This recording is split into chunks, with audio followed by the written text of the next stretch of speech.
Hello, fellow communicators. Welcome to Module 1.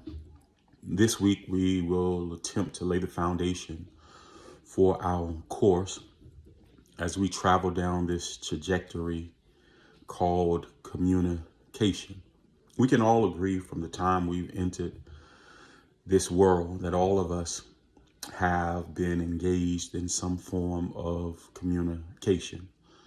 From the time that we was in our mother's womb, whether it was the kicking or pushing, we have intended and desired to communicate in some shape or form.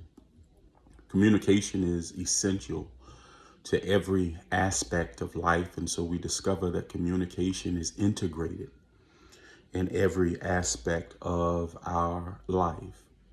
As it relates to friendships or relationships, as it relates to our professional life, or even the self-talk we have with one another.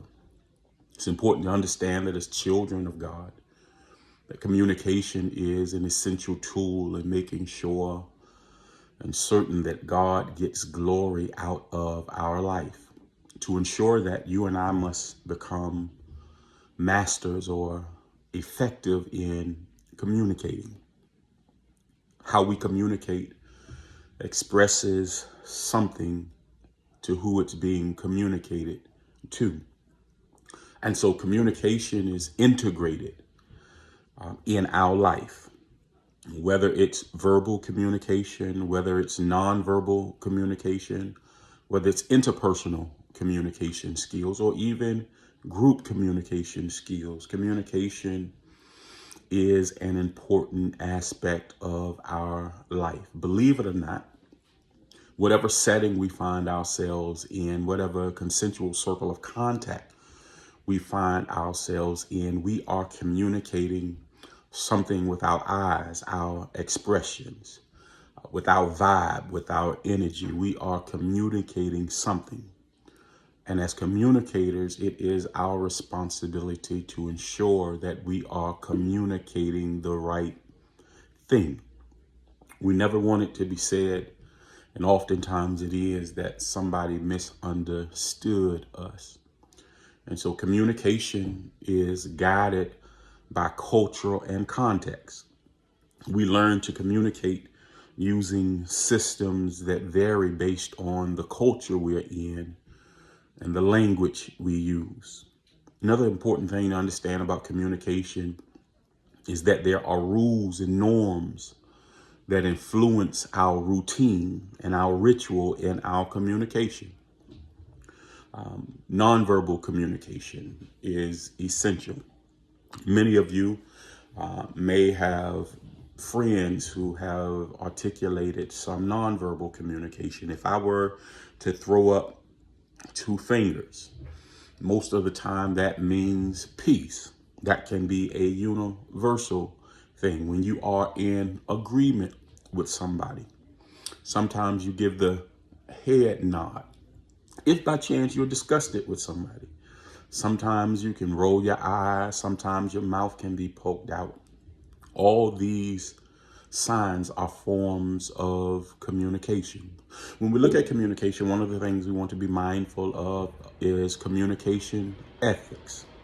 When we talk about communication ethics, we want you to know that there is ethics is good or bad that we believe. And so being able to make sure that we are honest in our communication, that we have the correct attitude towards others when we are communicating, making sure that we use the proper word choice reflects, or when it comes to ethics, we want to make sure that we have a respect for people, considering others.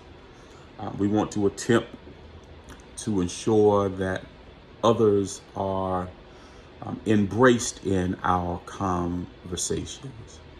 And so our communication, in essence, must honor God.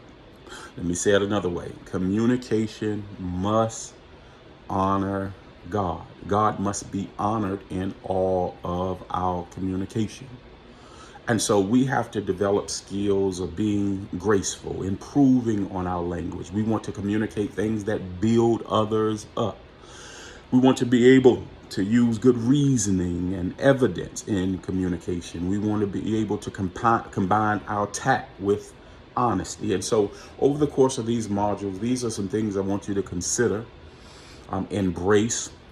Think about how we can improve in these areas. In addition, I want you to go through this module. I want you to prepare for your any old bag speech. Find any old bag, place some items in, and items that are essential to you, and tell us a little bit about how these items are important or affect your life. Also, we want you to go through the module, read the reading assignments. We want you to go through those chapters, important chapters. We want you to engage in the activity, which is designed to enhance your learning experience. We do share with you that learning is a collaborative effort, and so your participation is needed. I say that again, learning is a collaborative effort, and your participation is needed. If by chance throughout this module you need assistance on what to do, please do not hesitate to call me or to email me, and I will get back with you. Thank you.